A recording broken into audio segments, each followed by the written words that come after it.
Councillor, you can start. Thank you. Thank you and good evening, ladies and gentlemen, and welcome to today's second meeting of Cabinet. Welcome also to those members of the press and public who continue to join us via the live stream to YouTube. During the live broadcast, members and officers are reminded to please ensure that mobile phones are switched off or in silent mode, and that microphones are switched off whilst not in use. And please also, members, do ensure that you speak into the microphones when you speak. Agenda item 1, apologies for absence. Member services. We've had no apologies, thank you. Thank you. Agenda item 2, there are no urgent items. Agenda item 3 is interests, and it's to receive any declarations of interest under the local code of conduct or any interest under the code of conduct on planning matters in respect of any items to be discussed at this meeting. As we know, the monitoring officer has granted members a dispensation to enable full participation in this important decision. May I ask if anyone has anything further to declare? No hands are raised. Thank you very much indeed. We'll move on to agenda item 4. And as just discussed at full council, agenda item 4 concerns Fenland District Council's submission to government regarding local government reorganisation and requests the Cabinet decide which option to submit by 28th November 2025. The report can be found at pages 3 to 32 of the agenda. And we've also had the benefit of the discussion we've just had at full council to help guide our decision making. So we're being asked also now, as a result of full council, to agree the proposal as set out in Appendix 3 of the report, which is that Fenland District Council opposes the proposed reorganisation being put forward by central government, but if it has to make any recommendation at all, will make the recommendation in favour of option D, which is for Cambridgeshire Fens Unitary Authority. And this would create 3 new unitary councils across Cambridgeshire and Peterborough. And finally, the Cabinet is asked to delegate to the Leader and the Chief Executive the submission on behalf of the Council to MHCLG in regard to electoral arrangements, and for that matter, any other matters which it turns out may be required for the new unitary authorities with a view to minimising electoral inequality within each unitary authority. I'm happy to propose that. May I have a formal seconder, please? Councillor Mrs. Laws, thank you very much indeed. I will open it up for discussion, just so long as we don't say word for word everything we've already said. But Councillor Miss Hoy. Yeah, well, I'd like to start by saying I find it interesting that we aren't being advised of predetermination, given that some 5 minutes previous we just all voted in one particular way or another, and I have not heard any new information. As a matter of point of order, the monitoring officer has given a dispensation. Of predetermination based on the council meeting. Excellent, okay. So my other point was, I am in a difficult position because obviously you all heard, I'm not going to reiterate what I said in full council because you were all there. So I said I didn't want to vote for any options and I don't, so I can't vote for this today. But I don't want to vote against, and my reason is because what we're being asked to do is endorse what council said, and we lost. You know, I made the argument in council and lost, so it'd be pretty undemocratic to vote against, and ignore what council just said, because they just make you look like a bad loser. So I'm going to abstain, which I don't usually do, because I usually think abstaining is pretty cowardly, but I just wanted to explain before I did the abstention why today I'm not being a coward. I mean, it's just because of that weird sort of not wanting to ignore democracy, but not wanting to support this process. Thank you, Councillor Miss Hoy. Any other comments? Councillor Christie.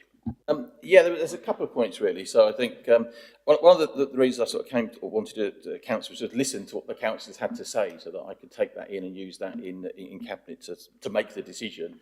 And I think we did talk about it. I was a little bit confused about the voting, but that's absolutely fine.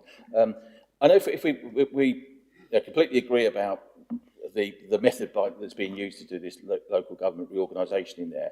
But I wanted to ask a couple of questions to help this decision making in there. Is if you can explain what the consequences of us putting forward an option that doesn't meet the criteria, because I think some of the options do meet the criteria closer than the option that we've chosen. Does that sort of stop us being heard in there? But it was interesting during that debate. I was going back through the English devolution white paper, which unfortunately it's got an introduction by Angela Rayner MP, but we won't go there. But it does talk in there a lot about the objective that they're trying to reach is to give local control and local power. And I wanted to make sure that the message that we send to government is the option that we are proposing might not meet all their criteria, but it meets their intent of what they're trying to set out in this devolution there. Thank you very much indeed for those questions. As far as the criteria are concerned, I have to say that no option really meets the criteria which have been set, and the criteria themselves are somewhat dubious. And what is also quite clear from the way in which Surrey was decided, government isn't going to pay a great deal of attention to those criteria that they originally set. So I think that it's part of the weakness of this whole process that government has set criteria, at least for public show, which they're not going to achieve. And it does show how much of a mockery this whole process is, but unfortunately, it's a mockery which will have a result at the end of the day, which is that in some form or other, government is going to reorganise us. And all we can do is to try to facilitate an option which is less bad than some of the other options. Second question was about local control and local power. I think that's a very good point, and the Chief Executive has taken note of that. And I'd be grateful if you'd show me exactly where, after the meeting, exactly where our friend Mrs. Rayner had said this, because it's a very good comment to make. Of course, the best local control and local power is to have an authority of the size of Finland, rather than a larger one, but that it doesn't appear to be an option that government will accept. Councillor Tierney. Thank you, Chairman. Again, I won't repeat what I said at full council. Anyone who's interested in my view can go look at that on the video. I'm against all the options for all the reasons I gave.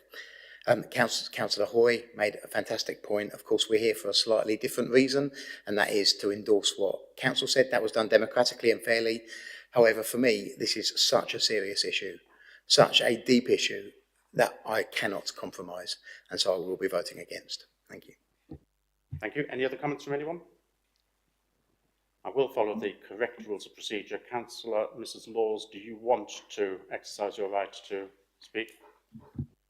No, thank you, Chair. Good, thank you very much indeed. I will then put the recommendation which I just made, just read out to the vote. Those in favour, please show.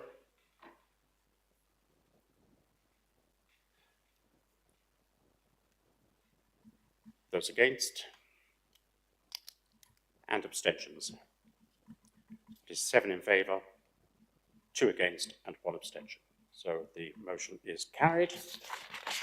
And there are no urgent items under agenda item 5, so that marks the end of the meeting. I declare the meeting closed, with the next meeting of Cabinet scheduled to take place at 2 p.m. on the 15th of December 2025. Thank you very much indeed for your attendance.